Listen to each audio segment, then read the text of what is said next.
911, what is the location of your emergency? Units have started an incomplete call. Call taker heard. Caller yelling for help. Unknown circumstances. Take a deep breath for me, okay? Help is on the way. 1 Charles 35, I copy. Units to start code 3 to 1 Charles 35. Sergeant to copy. Papers for you. You're listening to the Raspy Dispatcher. Alright everybody, so welcome back. We're building off our two previous videos here, the 5 W's and subject and suspect descriptions. So if you hadn't had a chance to check those out, make sure you do so. They're in this playlist as well.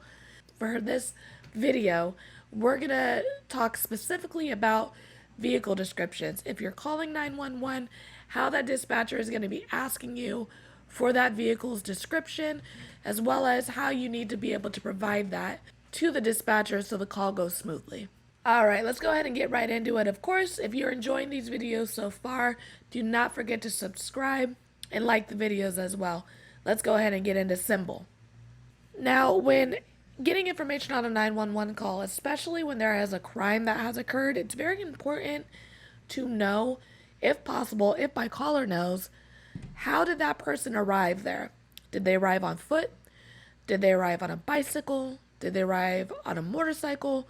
Or did they arrive in a vehicle? Once we're able to determine how they arrived on scene, it's going to prompt us to ask more questions about that form of transportation.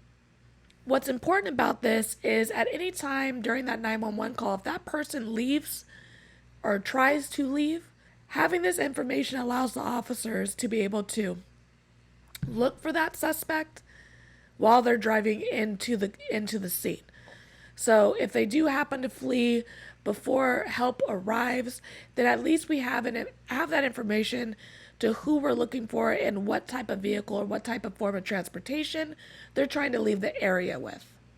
So to help you remember the order in which you want to receive this information and give this information, I present to you C.Y.M.B.O.L. Charlie, Yellow, Mary, Boy, Ocean, Lincoln. C.Y.M.B.O.L. So C.Y.M.B.O.L is your best friend when it comes to vehicle descriptions. It helps you remember in what order to ask this information of your caller, as well as what order to enter this information into your CAD call. So the first letter is C. This stands for color. So you want to be as detailed as possible. Being detailed will be more helpful for someone who is trying to locate that vehicle when entering a crime scene area or an active scene. It is more helpful to know that the vehicle is or has a white vinyl top with light oxidized metallic blue coloring rather than it is a white and blue vehicle. So be as detailed as possible when giving and gathering this information. At night, of course, it might be hard to determine what color the actual vehicle is. Darker colors tend to, all look the same at night. So at least giving the information, it's a light colored sedan versus a, dark colored SUV will be helpful. The Y in C.Y.M.B.O.L stands for year. Now, if your caller happens to be a car person and they can narrow down, that's a 1965 Mustang convertible, awesome. But unfortunately, we're not always this lucky. So if the caller is able to determine if it is a early 70s model or a newer model car, that's helpful as well. That'll help the officers try to narrow down who they're looking for as they're driving into the scene. Now the M in C.Y.M.B.O.L is two-prong. It stands for make as well as model. The make is the vehicle manufacturer, such as Honda, Toyota, Oldsmobile, etc. The model is the model that is assigned to the maker, such as a Cutlass, a Civic, a Prius, etc. Often callers tend to know the model rather than the make of the vehicle, or they may even be a little less descriptive. It's an American car versus it's a foreign car.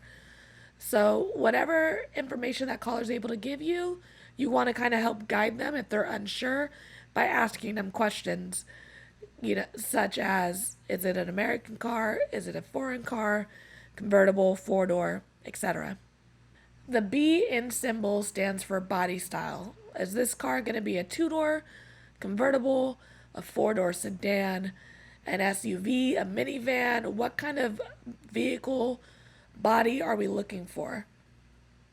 The O in symbol stands for other. What other things are definitive about this vehicle? Does it have body damage on the right driver's side, right passenger side? Does it have a broken window? Does it have a tail light out? Does it have a Santa Cruz mystery spot sticker on the back? Things like that that will help officers determine that's the vehicle they're looking for compared to all the other vehicles of that same make and model on the road. The final letter and symbol is L, which stands for license plate.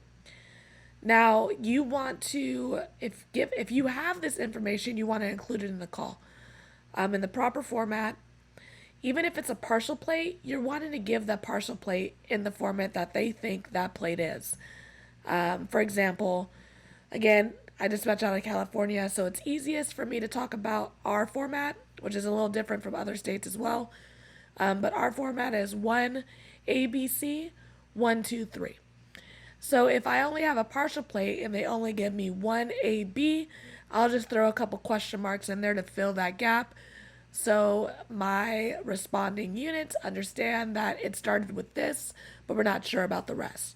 So if they find a vehicle that has symbol all the way up to that license plate and it at least starts with that partial plate, it might very well be the vehicle we're looking for. So there you have it, everybody. That is symbol vehicle descriptions, your best friend. Whether you are the dispatcher receiving the call or the citizen placing the call, knowing this information prior to having to deal with this situation is beneficial. So, with that being said, I hope you enjoyed the video. I got a lot more coming, so make sure you subscribe so you don't miss out on any videos in the future. Like the video if you enjoyed it, and I look forward to seeing you next time. Thanks. So thanks for listening. Don't want to miss any upcoming episodes? Go ahead and subscribe wherever it is that you listen to podcasts. And if you really enjoy the show, drop a 5-star rating and tell a friend. You can also find us on YouTube, Facebook, and Instagram at The Raspy Dispatcher, and of course, theraspydispatcher.com. Control, this is The Raspy Dispatcher. Show me 908. Log it off for now.